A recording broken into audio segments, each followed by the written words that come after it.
嗨，大家好，我是坦平叔，今天是2025年10月21号。这一期我们继续聊聊俄罗斯入侵乌克兰，看一看乌克兰战场上也有什么变化。今天是俄罗斯侵略乌克兰的第1336天，也是乌军进入库尔斯克的第442天。前线发生了223起战斗，在扎波罗热、苏梅、顿涅茨克前线，乌克兰抵抗军继续发动攻势。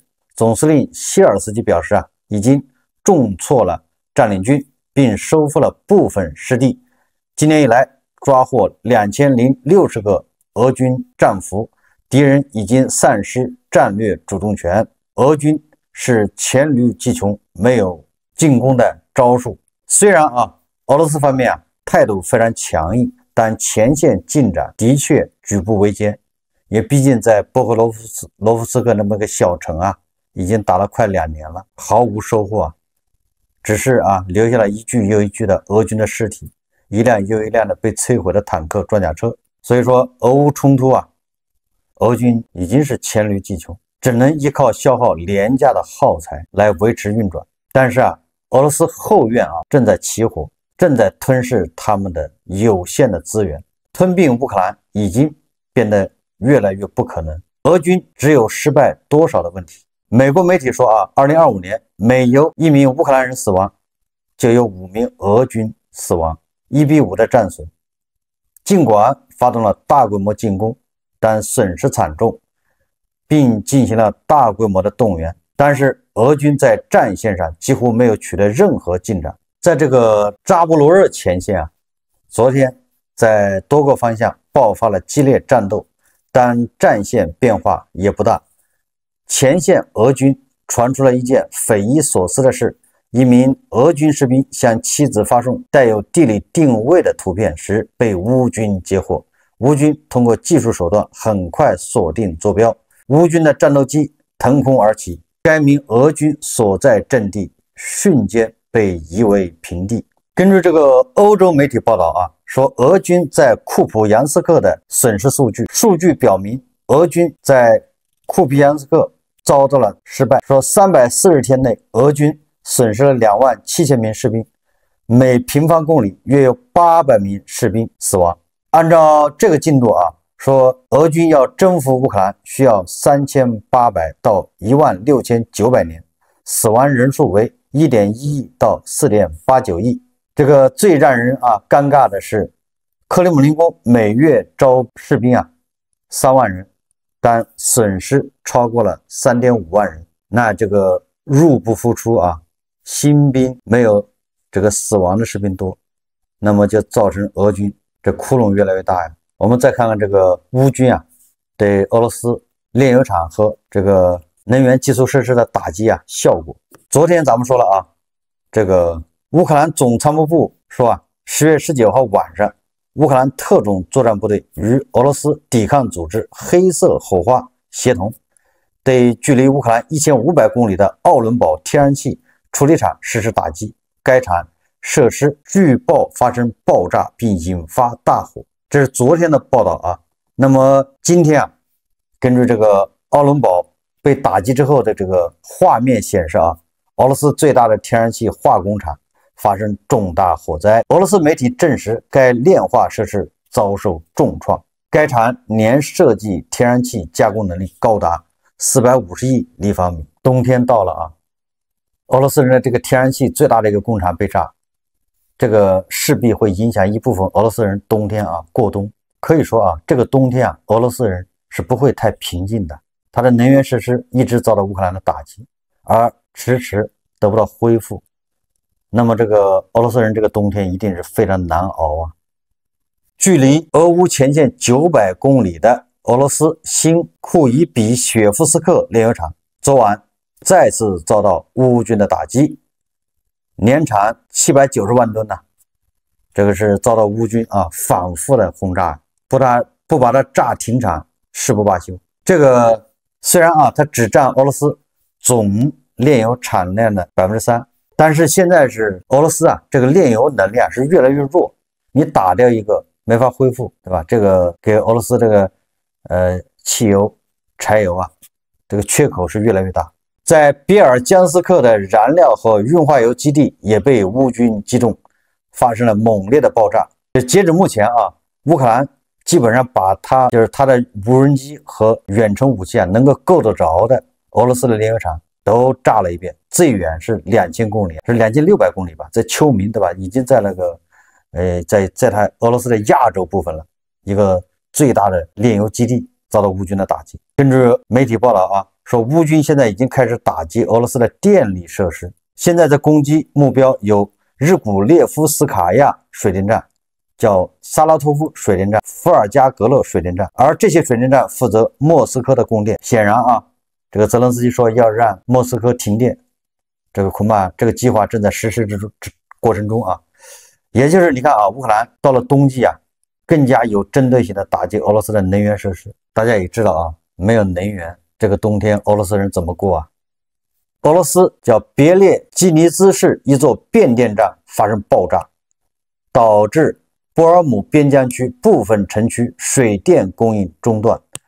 该市人口约13.3万人，就是一个镇啊。但是这个恐怕也很难恢复啊，短时间啊。由于设备过载，俄罗斯电力基础设施故障正逐渐成为日常现象。当然了，说电力过载这只是一个借口啊，实际上都是乌军的无人机的杰作啊。根据这个商业内幕报道啊，说乌克兰廉价的拦截无人机正在改变战场局势，成为防御体系的关键组成部分。北约最高短型指挥官指出，说杀伤性无人机是对抗俄罗斯攻击最具潜力的武器之一。在近期一次拦截行动中，这类无人机成功击落逾150架敌方无人机。乌克兰目前计划将日产量提升至1000架规模。那么乌克兰有了这种更低成本的这个拦截无人机，专门用来拦截这个沙赫德无人机啊，它的成本更低。那就看双方耗吧，谁耗得过谁。俄罗斯的这个沙赫德无人机啊，它要靠进口的零部件，要从伊朗进口，要从某一些国家进口啊，这个成本低不了。你想它进口啊，伊朗这时候不赚他钱吗？别的国家也都赚他钱呢。而这个乌克兰人家成本越来越低，对吧？就靠各个国家援助啊。根据乌克兰这个对外情报局的说法啊，说俄罗斯电力系统正面临系统性危机，电力缺口达25吉瓦，也大概就是9%的这么一个缺口，且持续扩大。该危机由电网过载、设备老化以及制裁导致的技术获取限制共同引发。恐怕乌克兰的敌后武工队和乌克兰的无人机啊，立了不小的功劳啊。再加上这个欧盟和美国的制裁，俄罗斯这些电力设备啊，它没有办法进口，这也是个大问题啊。缺汽油、缺柴油又缺电，俄罗斯人的好日子不远了。我们再看看这个外交啊，以及国际援助。根据乌克兰国家通讯社报道啊，说乌克兰负责重建事务的副总理在社交媒体上宣布，乌克兰海上走廊已向全球55个国家运送9000万吨粮食。据他介绍，乌克兰海上走廊共运送货物1.5亿吨，船只超过6000艘。库列巴强调，即使在敌人的炮火下，乌克兰港口仍坚持每天运作。副总理表示，今天在奥德萨召开了关于港口安全和关键基础设施保护的会议。乌克兰海上走廊在战争期间仍在运作，每天都有数千人维持物流运作，修复受损设施，启动船舶，维修设备。他们每个人都在这项伟大的事业贡献自己的力量，确保国家运转，经济正常，世界能获得乌克兰的产品。9000万吨的粮食，大概有1/4啊是运到大国，应该在1700-800吨左右啊，万吨呐。虽然乌克兰啊整个国家处在炮火之中，但是啊，人家对外的出口没有断，在世界上通行无阻。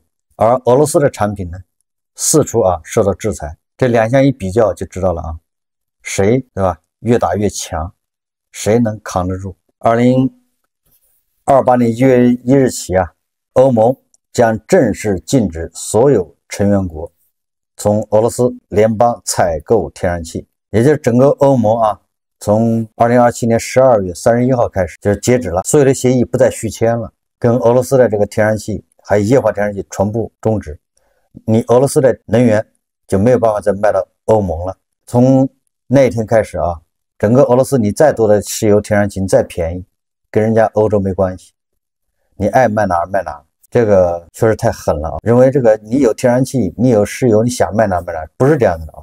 就是俄罗斯的石油天然气卖给欧盟那是无缝衔接，怎么说呢？距离短，对吧？成本低。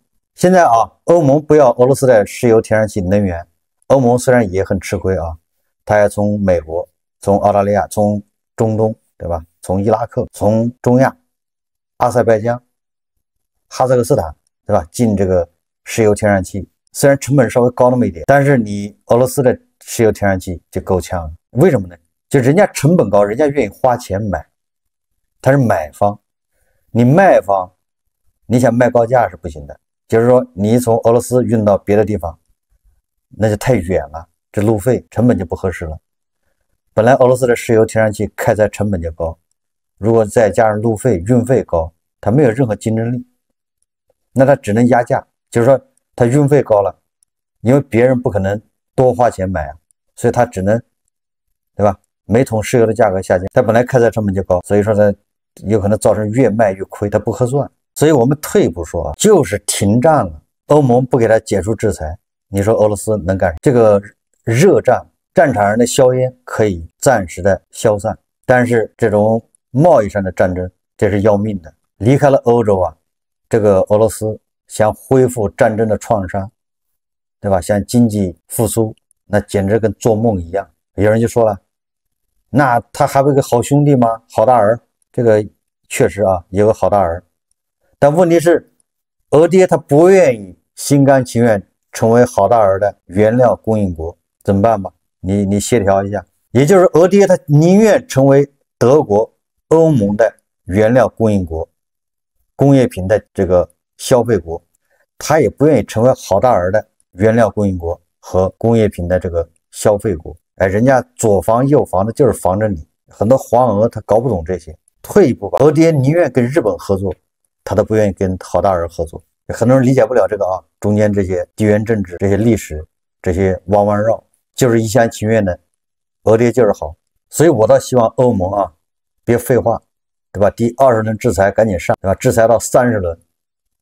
这玩意儿想解开太难了，你琢磨琢磨吧。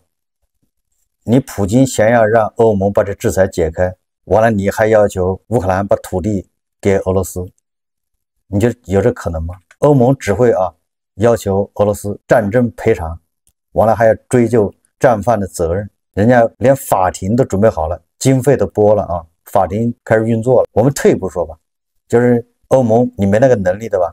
你去追究这个战犯的责任，那人家不解除制裁，这个还是可以的。哎，有人就说了，那特朗普他解除制裁，很可惜啊，美国解除制裁没有用。俄罗斯跟美国之间经济上不是互补，美国也卖这个能源，石油天然气，俄罗斯也卖石油天然气，这俩人谁给谁卖呢？对吧？这个俄罗斯倒想搞点这个美国的芯片倒卖一下，特朗普愿意吗？对吧？特朗普愿意把芯片卖给俄罗斯吗？你敢卖给俄罗斯，俄罗斯就敢后面加个零卖给好大儿。所以说啊，就是美国解除制裁没有用，对俄罗斯经济啊帮助不了多少。美国也就买点这个俄罗斯的这个油啊，搞那个核电站，那个一年没多少亿啊，这几十亿美金。也就是战后俄罗斯经济想恢复，它也只有跟欧盟合作。俄罗斯到现在根本就没有做好任何准备开发远东，这个很多人根本看不懂啊。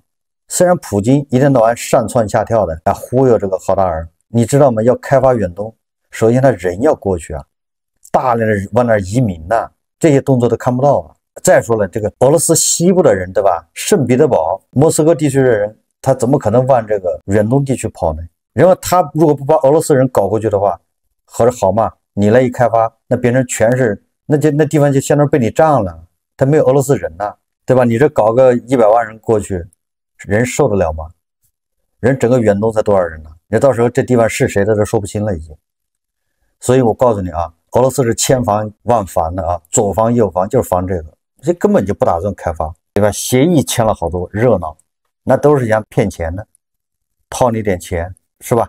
你想象一下，如果他要开发远东的话，首先要在国内要动员，就是你把这在舒适地区的啊，就是在欧洲部分的那些俄罗斯人，把他忽悠到远东，那么天寒地冻，对吧？都没有个人影的地方，在那儿人本来好多俄罗斯人都是从那远东搬回去的，那远东好多那个城市啊都已经空了，这本来以前都是工厂矿，都是苏联时期的啊，他现在好多人就跟咱们这地方一样啊，他都往那个暖和的地方迁移，他早就跑到这个圣彼得堡、莫斯科那儿定居去了。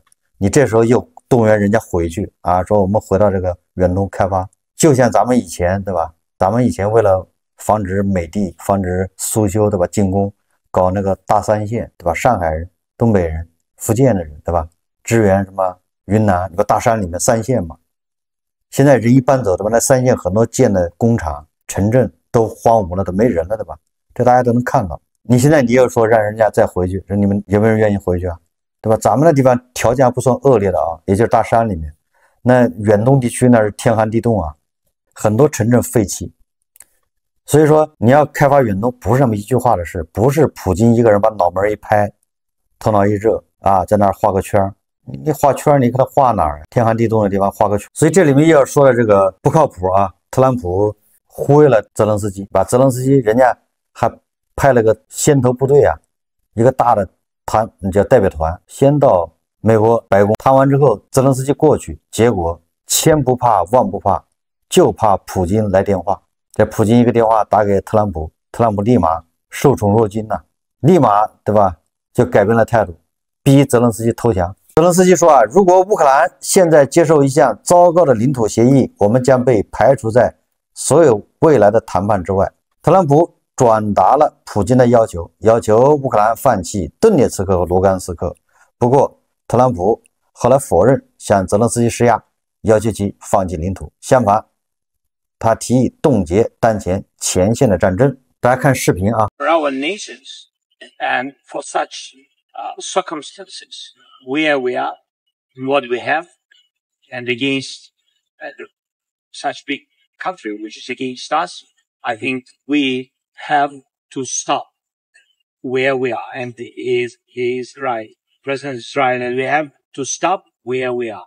This is important, to stop where we are and then to speak. If one man doesn't want to, I mean, this other people, other groups will meet and speak what to do, how to manage, how to have the real steps to real peace.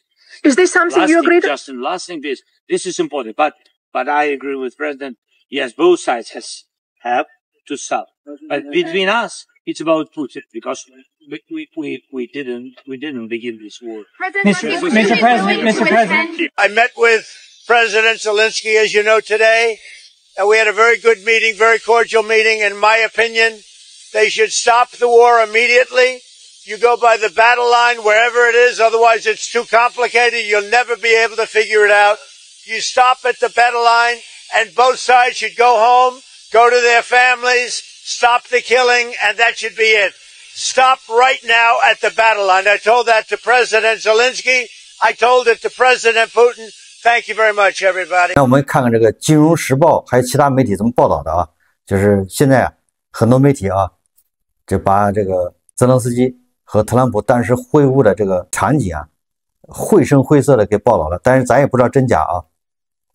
首先是这个说《金融时报》报道啊，特朗普在周五在白宫敦促来访的泽连斯基接受俄罗斯的和平条件，并警告称，普京已表示，如果乌克兰不同意，将毁灭乌克兰。那意思就是说，你不给我，我就自己拿。上周五，一场充满火药味的白宫会议中，特朗普敦促泽连斯基接受俄罗斯提出结束冲突的条件，如果乌克兰不同意，普京将摧毁乌克兰。据知情人士透露，这场美乌总统之间的会面多次演变成一场大声的争吵，特朗普全程都在骂人。他们补充说啊，这位美国总统扔掉了乌克兰的前线地图，坚持要求泽连斯基交出整个顿巴斯地区。并反复重复了这位普京在前一天通话中提出的观点。尽管特朗普后来表态支持冻结当前的战线，但这次充满敌意的会面似乎反映了这位他在冲突问题上反复无常的态度，以及他愿意支持普京最大化要求的倾向。一位在场的欧洲官员表示，特朗普说俄罗斯经济运行良好，这与他最近公开敦促普京谈判时称俄罗斯经济即将崩溃的言论形成了鲜明的对比。普京的一通电话，特朗普就耍了泽连斯基。问题是乌克兰现在已经不是1年前的乌克兰，乌克兰也不是2月份的乌克兰。乌克兰虽然特别希望美国的支持，但是特朗普如果这个时候不支持，乌克兰也不必然会跪下投降。实际上就是特朗普应该掂量自己的筹码、自己的作用和分量。这个美国不可否认，他要支持乌克兰，那乌克兰肯定是如虎添翼，对吧？那胜利那就更有胜算。但是如果特朗普执意不支持乌克兰，那是不是就意味着乌克兰失败呢？显然不是。事实证明只要欧洲对吧团结一致支持乌克兰，美国越来越像一个萝卜干了。有没有这个萝卜干都要过年，没你这碟咸菜和过不了年了是吗？当然这个需要时间，对吧？如果美国这个时候就放手，那对乌克兰来说压力非常大。实际上美国已经部分的放手了，对吧？他武器已经没给了，给了很少，他现在给的是情报、星链服务，就这些。不知道这些花川粉也怎么给普京洗地给特朗普洗地就是特朗普你可以下大棋，对吧？你可以各种耍没关系，你可以一会儿给武器一会儿不给都没问题，但是你不能逼泽连斯基投降你逼人家割让领土，这算什么？对吧？你可以不援助，对吧？你可以骂这个泽连斯基，你就不想给他东西，你不想援助他，不想帮他，没毛病就是你美国有美国的自由，美国的你可以但是你凭什么逼这个泽连斯基，对吧？割让领土换和平这个我觉得化妆粉你好好想一想怎么洗吧。这个特朗普对吧？一会儿给战斧导弹，一会儿不给，一会儿要给，这个都无所谓，对吧？他这个人就是好辩，你让他辩去吧。但是你凭什么逼乌克兰投降呢？当然了，对吧？逼这个乌克兰投降，泽连斯基是当面拒绝没得商量。我说了这个泽连斯基的涵养、素质、这个外交水平都在提升，对吧？这一次没有跟特朗普直接闹翻，已经说明他已经成熟了，越来越成熟这个西方媒体说基辅从顿巴斯撤军等于乌克兰武装部队从整个乌克兰撤退。这个咱们以前就说过了如果你要从顿巴斯撤军，你相当于从那个就是民军从山海关撤军，一个道理泽连斯基他说我与法国总统马克龙进行了通话，当前正是推动战事走向终结的关键时刻，最重要的是要全面把握一切契机，对俄罗斯施加精准压力，唯有对战争发起者施加有效压力，才能打开和平解决的突破口。我与马克龙就当前所有外交层面进展以及与各伙伴方的最新接触进行了全面探讨，对于法国给予的支持我表示衷心感谢。我们已商定于近期举行面对面会晤。这个波兰的总理图斯克说任何人都不应该迫使泽连斯基在领土问题上让步，我们必须共同向俄罗斯施压，要求其停止侵略。绥靖政策从来都不是实现公正持久和平的途径。这个芬兰总统斯图布是不是昨天也说了，他永远不承认克里米亚、扎波罗热、赫尔松、顿涅茨克、卢甘斯克是俄罗斯的领土。也就是欧洲国家越来越多的表态坚决支持乌克兰，反对领土换和平，可以停战，但是割让领土那是不可能的。这个泽连斯基已经说了他愿意到布达佩斯参与特朗普和普京的会谈，现在球踢给这个普京了，看普京敢不敢。泽连斯基说无条件就去谈判。泽连斯基同意停火，就地停火可以，但是割让领土没门，领土换和平也没门。泽连斯基在接受美国媒体采访时表示他愿意参加美国总统特朗普和俄罗斯总统普京在匈牙利布达佩斯的会晤。泽连斯基说乌方愿意开展和谈，但不会对俄罗斯做出让步。为了实现停火和开启谈判，冲突双方应停留在目前的接触线上。那么对泽连斯基的这个表态呢，俄罗斯是什么意思啊？俄罗斯的这个克里姆林宫新闻发言人佩斯科夫20日表示，莫斯科正在关注基辅方面发出的所有矛盾言论。他说这些言论无助于和平解决冲突的努力。佩斯科夫还说，俄方在和平解决俄乌冲突问题上立场是一贯且众所周知的。没错啊，就是俄方的立场很简单，就是乌克兰投降，乌东4个州双手奉上。现在不了啊，说把赫尔松和扎波罗热还留那么一点给你，哎，这就是让步了。这个泽连斯基还举了个例子啊，他对这个维特科夫说啊，他说如果我把俄罗斯的2个州写进乌克兰的宪法，说这是乌克兰的新领土，说俄罗斯人愿意放手吗？反过来说啊，如果俄罗斯人这一招，对吧？他在历史上这一招是屡试不爽啊，是吧？周边这些国家，俄罗斯周边10几个国家都受过他侵害，都被他这一招啊，都尝试过。那其中尝的最多的，一而再再而三尝试这一招的，那就是黄俄。但是黄俄他忘了，他不觉得这个丢人了，他觉得尝多了，那对吧？就产生一种偏好，喜欢上了，对吧？这个按照这个普京的这个导师啊，俄罗斯人的大脑杜金的说法，对吧？抹掉河以北啊，到时候都可以投个票嘛，对吧？又变成俄罗斯人的新地区嘛，或者是独立嘛，变成缓冲地带。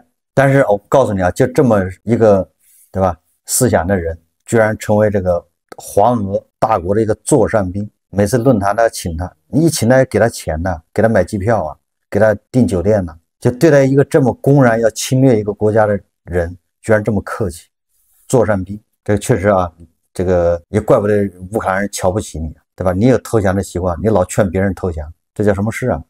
不过这个乌克兰也挺有招的啊，这个在乌克兰国家这个情报局的这个努力之下，这俄罗斯国内现在也是啊，叫乱象丛生啊，怨声载道。说如今俄罗斯内部正燃起分离主义的烽火，这股曾经被压制的力量，其实俄罗斯历史上一直有分离主义的啊，这个不足为奇啊。随着战争的消耗，正演变为公开的对抗，动摇着俄罗斯国家的根基。地图上从东到西闪烁的警示标志，预示着一场深刻的内部危机。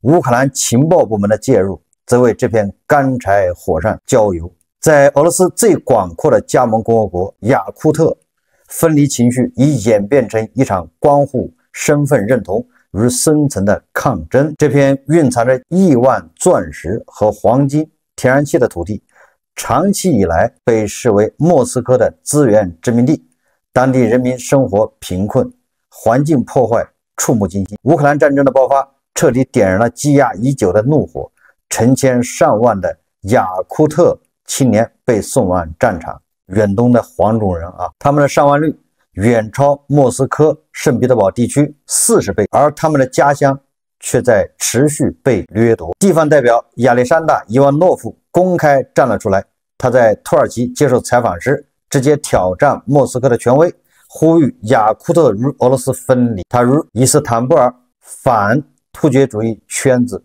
联系紧密，并支持共和国的抗议活动，致使他成为觉醒运动的象征。与此同时，来自雅库特的战士已组建了西伯利亚营，在乌克兰与俄军作战。他们的目标是建立一个自由的雅库特。如果说雅库特的抵抗还停留在政治层面，那么在高加索地区的印古什反抗已进入了危险的武装暴动阶段。这个位于北高加索的穆斯林共和国已成为新一轮游击战的中心。成立于2023年的印古什解放军每月都会发动袭击，他们的武装分子曾用无人机袭击俄边境哨所，造成2名安全部门人员损失，并在达杰斯坦纵火焚烧军事仓库。另一个名为高加索解放运动组织的则联合了车臣人、达杰斯坦人和印古什人，在乌克兰情报总局的支持下展开所谓的反殖民抵抗。他们通过一次精准的爆炸解决了一名当地反破坏部队的中校及其司机和助手。这些行动传递出一个明确的信号：克里姆林宫对高加索的控制正在松动。这一系列混乱背后，一个名为布达诺夫蓝图的计划浮出水面。乌克兰军事情报负责人布达诺夫正在有条不紊地在俄罗斯少数民族地区培养抵抗力量。他的特工揭露了战争的真相，极少数民族正被当作战争的耗材。乌克兰情报部门已与流亡活动家和地下网络建立联系，提供情报与后勤支持。目标很明确，每一个动荡地区都意味着俄罗斯前线资源的减少。星星之火可以从内部烧毁整个俄罗斯帝国，而今俄罗斯已经感受到了这股灼热的气焰，实际上就是布达诺夫领导的乌克兰的这个情报组织正在俄罗斯国内展开这种叫特种作战。它这特种作战其实简单，就是告诉俄罗斯边远地区，比如说雅库特，比如印古什，告诉他们战争的真相就行了，就促成了这些边远地区的觉醒。大家都知道吧，这个乌克兰的安全局马柳克，对吧，露脸了，搞了个猪网 2.0， 结果这个布达诺夫是不是这1年多吧，都好像没有什么声音。原来这个人呢是在秘密，对吧，做着更大的一件事情，实际上就是在俄罗斯国内策反，对吧，利用各种网络，利用各种这个地下组织，告诉俄罗斯人真相，促成俄罗斯人觉醒。普京有计划、有目的、有步骤的在消灭俄罗斯的黄种人。那么接下来就是乌克兰泽连斯基要与欧盟这些国家要紧急磋商，要开会，要统一战线、统一思想。有了这个欧盟的坚决支持这个泽连斯基就不会被特朗普左右。好，这期节目我们就聊到这里，感谢大家收看。如果喜欢我的节目，欢迎订阅、转发，也可以在下方留言评论。谢谢大家。